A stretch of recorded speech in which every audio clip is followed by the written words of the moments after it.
In summary, the Isle owes its lofty position to the industry of the Allagans. And we can be all but certain that the Archbishop and his cronies are enjoying the view from its top. I see. If we are to join them, we will first need to pass through the Isle's etheric barrier, which is, alas, more powerful than most. Powerful enough to make a mess of a perfectly good airship at any rate. As far as I can gather, the barrier mechanism draws ether from the surrounding environment and polarizes its elemental aspect to produce what is, in effect, a wall of lightning. It seems plain that without the Vanu's key, any attempt to reach the Isle will end in failure. Alas, the key was careless enough to leave without us, and I don't think the Vanu keep a spare. Master Garland, based on your experience, is there no other way that we might breach the barrier?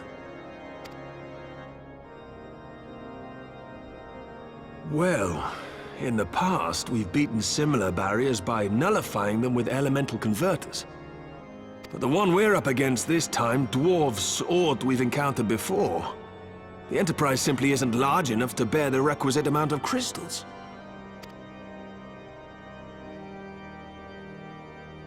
I'm reminded of the quantity needed to nullify Leviathan's command of the sea. A veritable mountain of crystals that could only be borne by lashing two galleons together to form a twin vessel, scarcely able to propel itself, much less fly. That said, we're not without options. If it isn't feasible to nullify the barrier, we might try piercing it.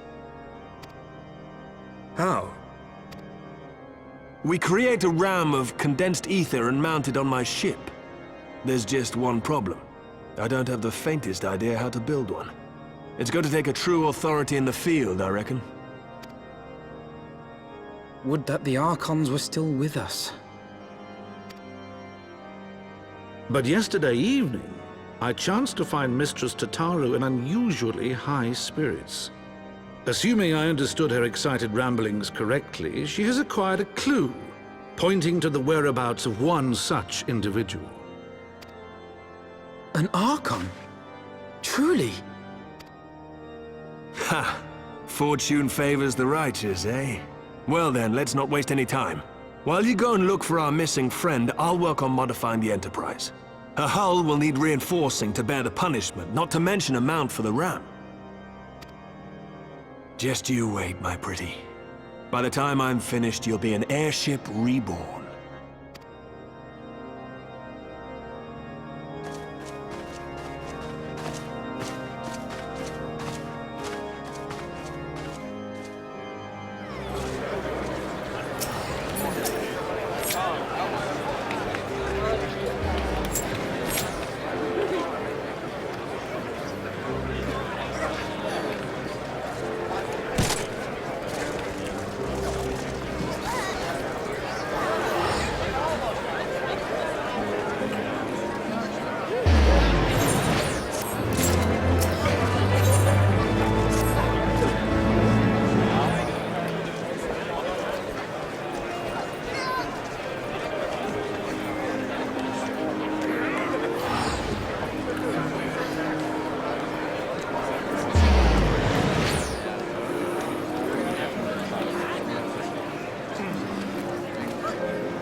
In requesting the Elemental's assistance to find your Stola, you must needs be aware of one difficulty.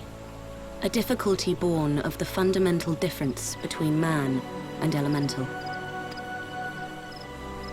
That being?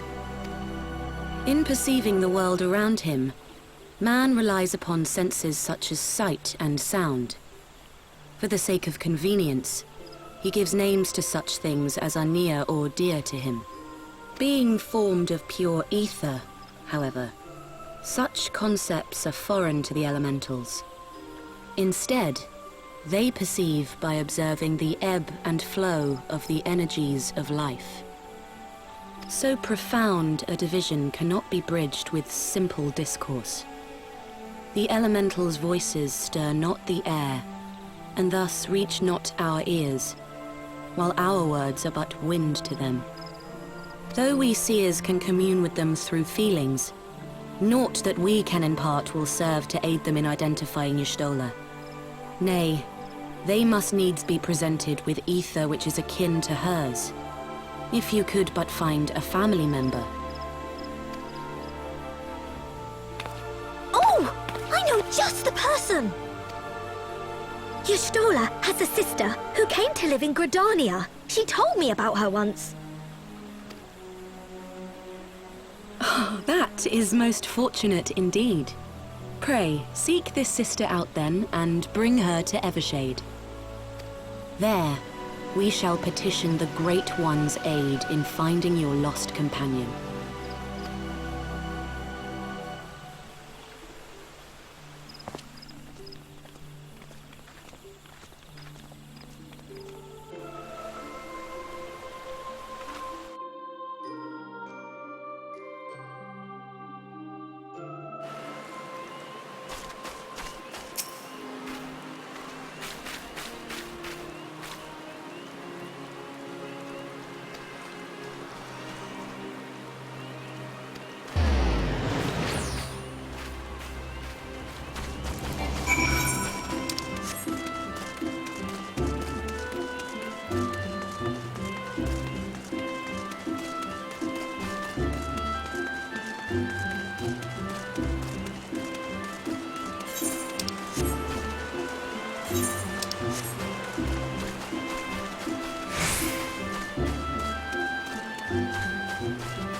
Let us begin.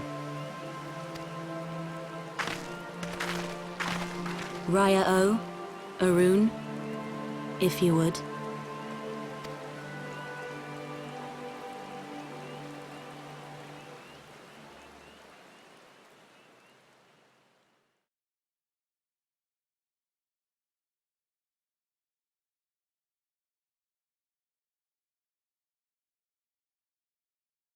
Hearken to me, O great ones.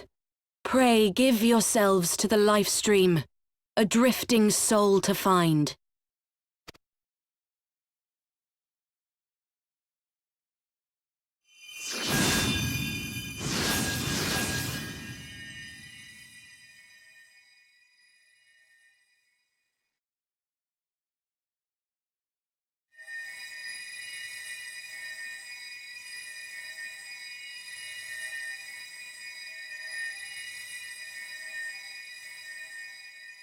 Please, Y'shtola. Please come back to us.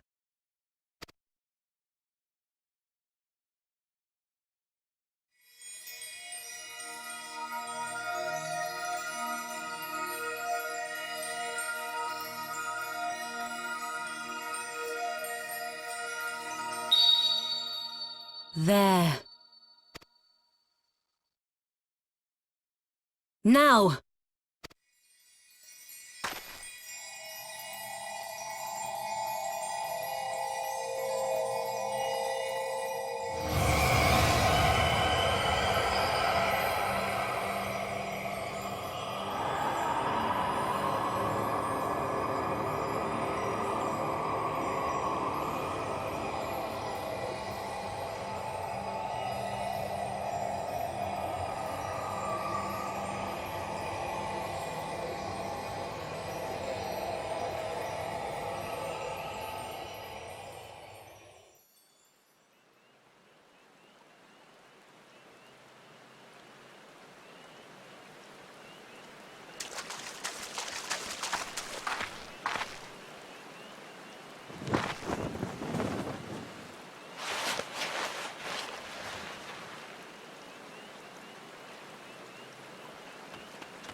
A room has been readied at the roost. Pray, bear her thither at once.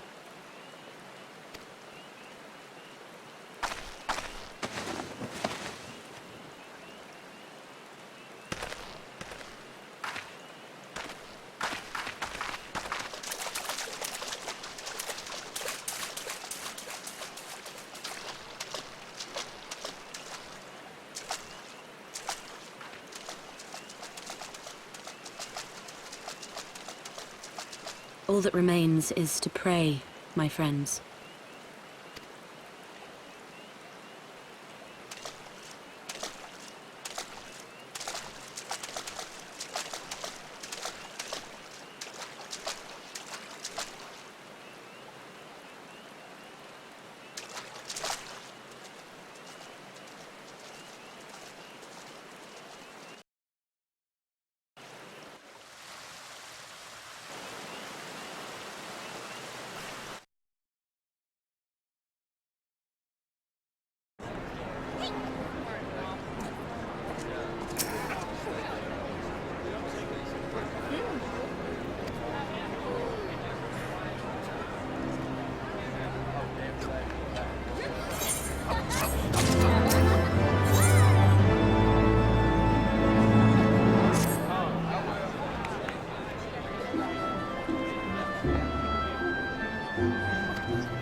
You stole her!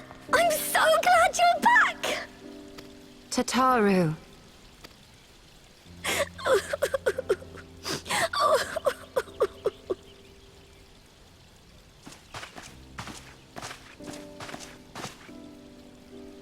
You are safe. Thank the 12. Something has changed about you, Alphino. Or mayhap the change is with me. I seem to sense the ether around me more keenly than before. I am pleased to see you well again. Do you feel strong enough to talk? Worry not. I am well enough.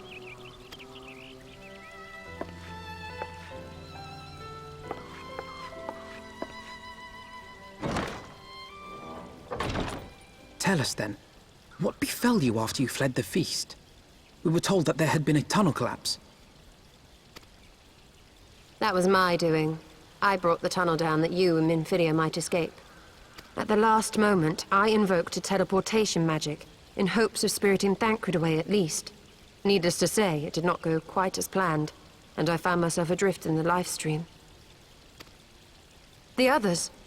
Where are they? Did they not escape? They remain unaccounted for. You are the only one we have been able to find. I am truly sorry. It was the Crystal Braves who pursued you that day. My hubris that led to our undoing. No apologies are necessary, Alpha No. You are not to blame for what occurred. Know that were our comrades here, they would commend you for keeping the light of hope alive. Don't worry. The others are alive and well, I'm sure of it. We just need to find them. Indeed, Tataru. Let us find our friends and rebuild the Scions. Ha! There is the Alpha No I remember. And I feel much the better for his return. 'Tis time I arose.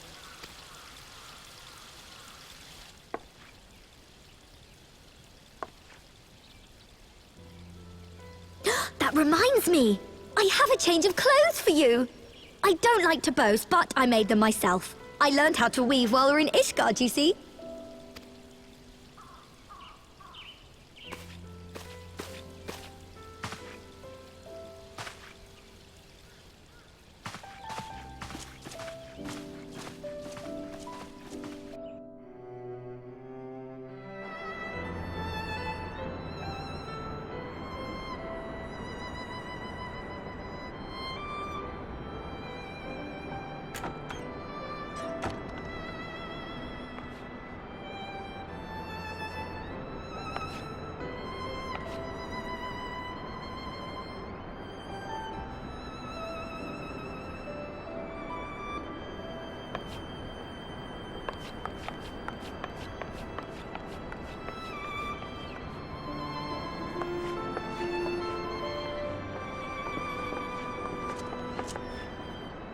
Tataru has apprised me of all that took place in the aftermath of the assassination plot. It would seem I have been away for some while. Yes, much and more happened during your absence. At present, we seek to follow the Archbishop to Azisla. And you want for some manner of etheric ram to pierce the floating isle's protective barrier? We do. Might you be able to furnish us with one?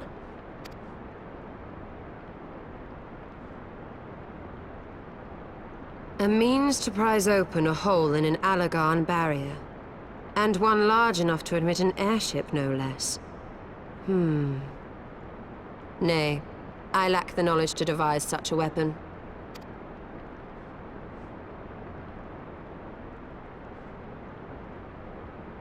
But I know of one who could.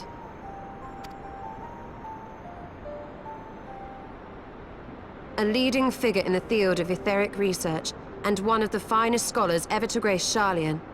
Matoya, my former master.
Tataru.